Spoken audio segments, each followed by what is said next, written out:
Directed by Park Chan-wook, No Other Choice follows Yoo Man-soo, a man who resorts to extreme violence after being laid off from his longtime paper job. No Other Choice stars Lee Byung-hun, Son Ye-jin, Park Hee-soon, and many more. So Jeffrey, what do you think about No Other Choice? Park Chan-wook probably does not need an introduction to many of our viewers, but he's one of the most renowned directors hailing from South Korea. He's made classics such as Old Boy and The Handmaiden. A couple of years ago, he made Decision to Leave. He's known for making these supremely crafted and very windy and constantly zigzagging films that from one scene to the next, you can barely trace how you got from where you are now to how you got to where you are now. That's mostly replicated in No Other Choice, which is, I think, probably his funniest movie. It's certainly in keeping with his bleak outlook of the modern world, but it's not in the way that makes you feel just intense dread the way that a film like Old Boy would. It's that dead-eyed emptiness that he mines for comedy in this film. And although a lot of the sequences are complexly staged and the film has a lot of rich detail that doubles as metaphors, I also think this is one of his most streamlined films, actually. You can follow the plot pretty cleanly, I think, even though it is a pretty complex plot. But like a film like The Handmaiden, I could not explain to you what, like how that movie ended up. Even the way that some of his like vengeance films or even like Decision to Leave jump around a lot. Anyway, so this movie I found to be easier to follow from a visual perspective without compromising any of the complex layered things that he's known for. No Other Choice, I think, takes a fairly simple premise and builds these very complex layered scenes within the premise that I really enjoyed and I think were perfectly executed in a lot of ways. I could not agree more. I really, really enjoyed this film. I think it has a very clear thematic focus in a way that I did not feel with Decision to Leave. As you said, his films are very windy. And so that's kind of the problem I've had with his films or the ones that I've seen. And this film I found to just be so much more concise and coherent to understand and follow. I don't like when a film is over-explained, but I just like the balance that we have in this film, that there's this oddity and there's this extravagance about some of these scenes, but there's a clear understanding by the end of the film of what's happening by the end with its story. This has like a wonderful comedic snappiness in the way that it's filmed and it's edited that reminded me a lot of Parasite from a few years ago. It takes these very real world issues about modern day capitalism and corporate culture and injects it with so much dark satire, following our characters down these very outrageous paths that ultimately reveal so much about human nature and society as a whole. And there's so many things that this film is going for, you know, the need to feel validated in our professional lives, the stubborn inability of some to adapt to change the older that we get. And these are some of the main themes that the film brilliantly talks about and discusses, but it's rounded out with so much wonderful texture and color and characters like his family and the people that he's competing with for this job, which we'll get to down the line. But I just found so much to appreciate and so much to like think about in this film. Neither one of us were huge fans of Decision to Leave, but I'm a huge fan of Park Chan-wook in general, and I felt like this was a lot more the style and the execution I want from him rather than that film. Even though this movie has like a dead-eyed cynicism, it does prioritize comedy. So even though like you might feel a little dead inside when you're watching it, it's very, very funny. It's very funny. It's heartlessly funny, but the way like even the sad parts in the beginning of the film are really funny. Like we see all of their comforts being stripped away in all these like very unceremonious ways. Like they even have to give the dogs to the grandparents, and remember the grandfather is like has an allergic reaction to the dogs. He's like sneezing in slow motion as the dogs are being hauled away, and like all of their luxuries are just being taken away. And there's like a great scene at the dinner table where they talk about how they're canceling Netflix, which is one of many funny Netflix jokes this year actually in films. But anyway, they have to cancel Netflix, and the son immediately leaves the table so that he can go like watch as many hours of Netflix as he can. There's a lot of little details in this movie that are really, really funny. Yeah, it's really just everybody reacting to him losing his job in this family. And so I want to go directly to him as our main character of Yoo Man-soo, played by Lee Byung-hun.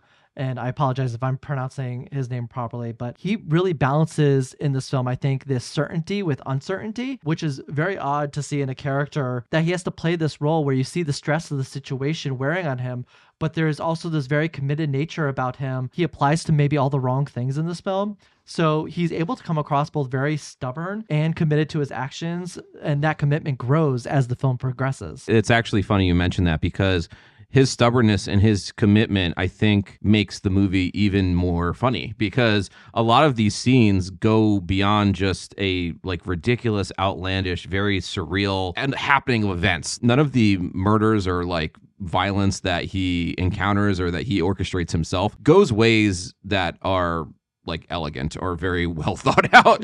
He always finds himself in these really strange situations. Going back into the premise of the film a little bit, you know, he gets laid off from his job and there's consolidation in the market. There's automation that's coming in, and his ability to find a new job is being hampered by so many of the other applicants that are vying for the same position at this one other paper company that exists in the town. He decides to create this fake paper company so that he can find out which candidates would beat his resume. And he decides that he's going to take these people out. And that's, as you were saying, where a lot of the humor comes in, because he is not a naturally born killer, but he feels desperate enough in this situation and also stubborn enough not to get any other job, that it has to be in paper, that he has to go and take these people out so that way he could be in the top place for this position. But on top of that, as I was mentioning earlier, and as well as you were alluding to, these choices that he's making to not get another job immediately and him losing his job in the first place, we see the impacts of that on his family.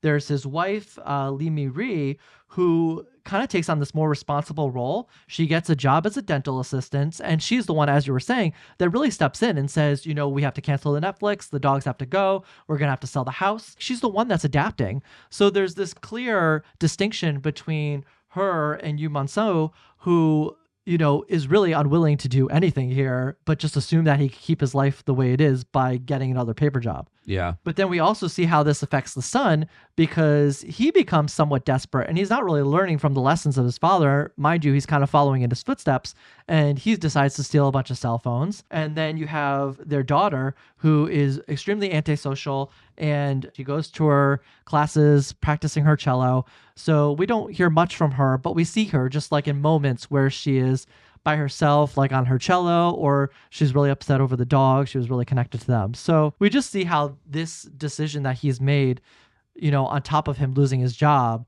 to try to get these other guys, and the distraction that it is being from him actually making money and maybe helping his family. Yeah, that is an interesting thing, because I don't know if you have something about this in your notes, but the name of the film is said several times throughout the film. Yeah. Our main character truly believes that he has no other choice. Like what he's doing is out of desperation. That's true to some degree. Like, I think that the thing about capitalism is that a lot of times the people on the bottom simply don't have another choice in a lot of things that they're doing. But you also find various people repeating that to each other all the time throughout the film, convincing themselves that they have no other choice, that they're essentially like keeping themselves and each other in this system that's not really working for anybody. But that just goes to, I think, the psychology of the character. He truly thinks that he's trapped, even though there are ways that he could be adapting that he's not. The title plays a very immensely important role in the film. And one of the first times that we hear it is when he gets fired. He ends up desperately trying to chase down the American who bought the company. When he gets to him, the American tells him that he had no other choice. He had to fire all you people. So that's like the first time we hear it, but it's like, it's delivered so coldly and without, care for this person, and that they're losing their livelihood. We have these scenes of these training, kind of like training courses. I don't know what they are, or just like the way when they're being fired, they're giving them help, quote unquote help, to move on. So dehumanizing. Yes, it's very dehumanizing. And it's basically a woman that's speaking in the middle of the room to like a circle of men, all who have lost their job. And they're just using so many hollow words like take deep breaths, and having the men repeat to themselves, I am a good person. As you said, it's very dehumanizing, but it's also very funny because of how true it is. So it goes both ways. You're not laughing at them losing their jobs and the dehumanizing nature of the scene. You're laughing at just how real it is. Yeah, it's like recognition. You almost see that the company is adopting like modern day motivation culture as a way to exonerate themselves. Pretty funny stuff, and unfortunately very true. So going from here, I think the film requires us talking about spoilers and specific scenes in the film to get to our ending sequences that have a lot of the emotional weight and thematic weight of the film. So I think now is a good time to go to spoilers, right? Yep. All right. So if you have not seen the film No Other Choice, now would be a good time to go away, come back after you've seen it, unless you don't mind being spoiled, because this is spoiler time.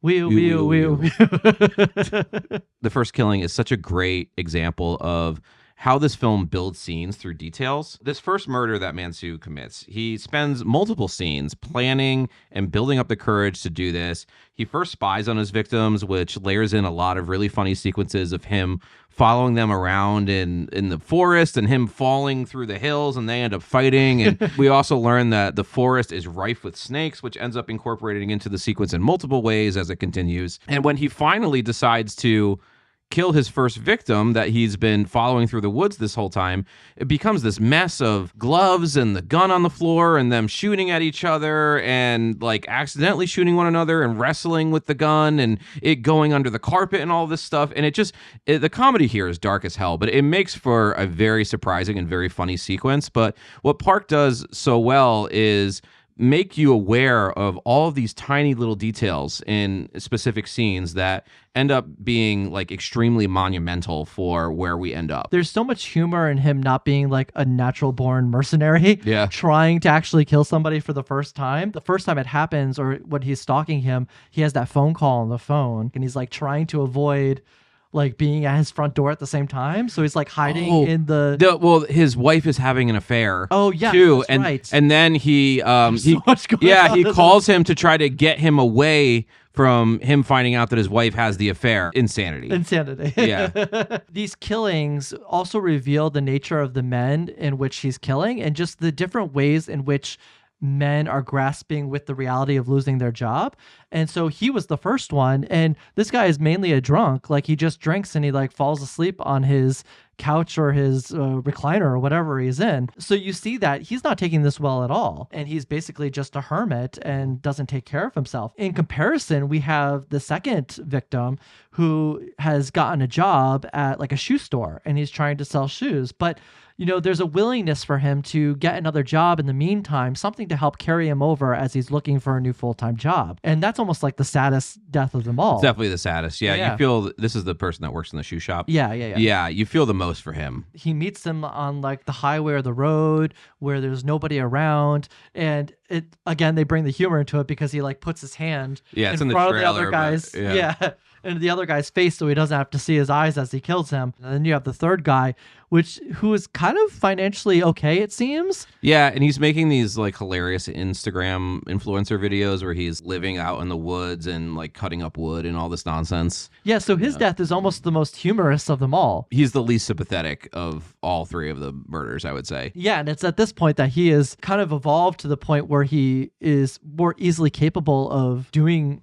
this deed. Yeah. He's almost doing it joyfully at this point. It's kind of weird. So on the note of that scene, you know, there's this running metaphor throughout the film of this tooth that is bothering our main character. He's constantly touching his jaw in discomfort, and his wife is constantly reminding him to go and get it looked at.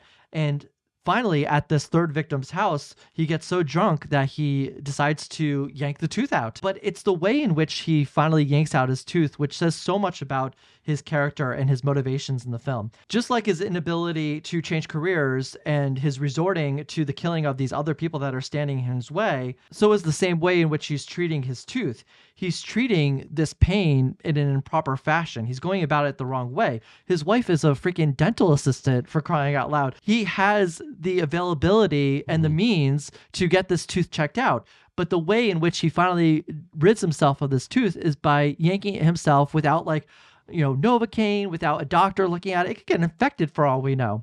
But I think it speaks a lot in the end to a very specific type of man who feels left behind by the world in which they once controlled. And you see just the sheer self-importance and entitlement that's oozing from his character in this moment because of the way that he treats his tooth in conjunction with the way he's reacting to him losing his job. So you don't think the film portrays him like as a victim of capitalism? It's more that like you sound judgmental of the character. I am. It's both to me. I feel for him by the end of the movie, I feel for him, but I also can criticize the way in which he is reacting to this situation. I mean, he's killing people to compete, to stay in the same job because he's too stubborn to just do something else. And his wife mentions that I think multiple times during the film, at least very early on, that just go get another job for now. But he's unwilling to leave paper. He has accolades. The movie makes a very big point of like focusing on this award that he got in paper. He is so committed to having this job. And I think there's a lot of men who unfortunately might lose their job. They are a victim of this type of capitalism. But since it's all they know and they're also too stubborn, they decide to either get drunk and just be on their couch, or they go out and they do bad things. As we said, the most connecting character that we met was the guy who decided to work in a shoe shop. That's a good point. Because he knew that it was important to provide for his family. He didn't take his own ego and combine it with his victimhood to do something bad. Yeah, I agree. I do think the film is probably indicting the system more than it is the individual. I agree. But yeah, I hear what you're saying. There's nuance. Yeah, definitely. I mean, this film has a lot of symbolism in it, and there's some that you just parse through that I think is really interesting. There's also this idea that's kind of literalized in the plot, this idea of stepping on others to get what you want. And capitalism keeps the working class in constant competition with one another. Like the idea that if everyone's getting 5% raises every year, if someone gets a 7% raise, sometimes that means that other people will get a 3% raise, right? There's always this competition. And figuratively, I think that that's represented in the apple tree that he's growing. Like there's this almost multi-generational trauma that is beneath this apple tree. The son's iPhones that he stole are buried there, and also the dead body of one of Mansu's victims are there. And as we know, the body in particular, the way it decomposes, it leads to a thriving apple tree, right? Like that person's destruction is aiding in the prosperity of this tree that's in their backyard. They also say something towards the end of the film, like, how can we move this house? From this house, we just planted this beautiful apple tree. So it's clearly meant to be a symbol. It's something that they're admiring. And it's almost as if all of the morally degraded actions they took to get here are in vain if they didn't stay. Like it's representative of the way that we tear down others to achieve success within this system. And sunlight plays a role here too. I know I talked about this in our Knives Out review, and I think it's similar there, but the first time I noticed it is in his job interview. It seems like the sun is coming through the window, and to some degree that's also like a thing that happens sometimes awkwardly, and you're trying to talk to somebody but the sun is in your eyes. Yeah. But at the same time, it happens enough in the film that it clearly means something, and he adjusts his posture to be in the shade, right? So I think the obvious takeaway here is that the sunlight is his morality, and he's straying further and further from it. I would have to go back and watch that interview again, but I suspect that he becomes less and less of himself as he is going into the darkness and away from the sunlight. And even further than that, he has a greenhouse, right? The greenhouse, like what does a greenhouse do? Light all the time, but at the same time, he only seems to be in his greenhouse at night. That greenhouse replaced the barn that his father apparently hung himself in. Yeah. Barn, no sunlight. So just a lot of interesting things going on. Oh my gosh. And also like the film makes a point to show how great he is at making bonsai trees. Yeah. And how he uses that talent to tie up one of his victims is just absolutely, oh God. I just think it's really interesting that he has this greenhouse where the primary objective is light, but he's only ever in there at nighttime. Yeah, I completely agree. And you were talking about the sun and the cell phones for a little bit, but that's what I really tied it to, is this generational continuation of this type of system. Yeah. And how the system unknowingly to his parents are being passed along to the child, him feeling like the only thing I could do is go steal these phones because I have to fight for every inch to help out in some way. Capitalism is the problem that's kind of leading these people to do different things. But at the same time, the kid's a brat. Yes. Yes.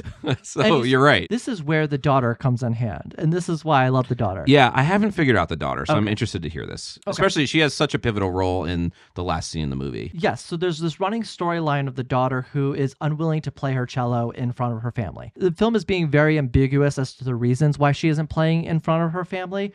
But towards the end of the film, she does, in fact, start playing her cello. Her mother overhears it. She walks into the bedroom and she just sits and listens, and the daughter has made no effort to stop. And in a way, I saw this and her character as the moral compass of the story. The film pays her very little attention because she isn't seeking any for herself, whereas the other characters, we see them seeking attention. Like the son's actions of lashing out and stealing these cell phones are a call for attention. The way in which the father is going and killing these other people so that he can get the job that he wants is a call for attention. It's a notice me. It's appreciate me. I need to be seen. But she doesn't care about any of that. She minds her business. She goes to her lessons. I noticed in the beginning of the film, I hear a couple of notes coming from the cello in the balcony above, and it doesn't sound that great. By the end, she's playing this beautiful like symphony. Well, she's apparently like a prodigy, according to what the music teacher tells us. Oh, yeah, and that happens like midway through the film. Yeah. So I feel like there's an evolution in her playing that's happening throughout the film that we're not really privy to, but it's because the film isn't giving her attention because I don't think she's asking for it. She's not trying to force herself into a room and play for them every moment of the day to show off how good she's becoming. That's really interesting because the son is annoyed about Netflix, right? And she just seems to want to play her cello. Yeah. She's sad about the dogs. Is there anything else she's sad about the film? And not that I remember. The things that she's sad about losing, is it like the pure things that life is actually about? Correct me if I'm wrong, and I may have made this image up in my head like I'm like an AI ChatGPT, but is she bathed in sunlight when she is playing the cello at the end of the film? Oh gosh, that's a good question. I think she that might would be. fit into your I think she metaphor. Might be. I was following this whole sunlight thing throughout the film, but there was so much happening in the last 10 minutes of the movie. The last 10 minutes of the movie is like brilliantly orchestrated. Yeah. And I remember the sunlight coming in again, and I'm like, oh, I don't remember what that's about. But then I started interpreting other things. Let us know in the comments. Is she bathed in sunlight? Is she bathed in sunlight? Let us know. Well, we'll have to just watch the movie again. Yeah. But I just absolutely love that throughout the movie, the impression that I got is she's really just honing her craft until she's comfortable and confident enough in what she's done to not really share it, but just play. She's the youngest character in this film, and I think she exudes the most humility and the most dedication regardless of the situation that's happening around her. She takes the situation, she's like, I'm just going to focus on what's important to me that isn't really connected to anything monetarily in the end, which also I think is very important to recognize. As you said, like the kid cares that his Netflix was canceled. He's going to steal cell phones because it has monetary value.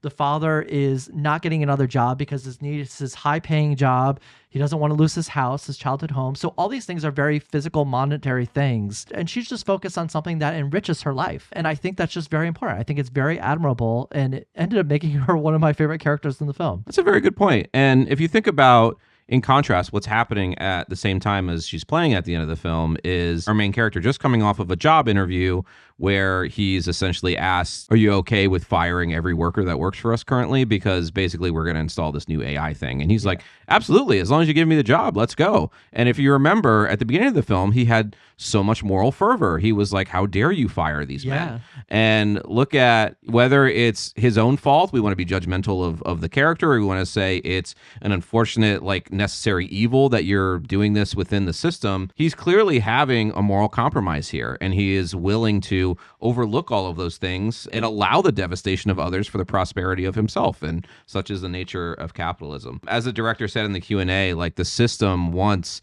workers to be attacking one another instead of attacking the system. And that's exactly what he succumbs to at the end of this film. Yeah, and as we find out in the end of the film, it's really short-lived. We see him in this final sequence. He goes into this building and he's really just there to monitor everything as we see the robots just go by doing all the work. And then he just turns off the lights and he leaves, but he's the only person there. Yeah, see, it lights again. Yes, lights. Yeah, and eventually that those things are going to come for him as well.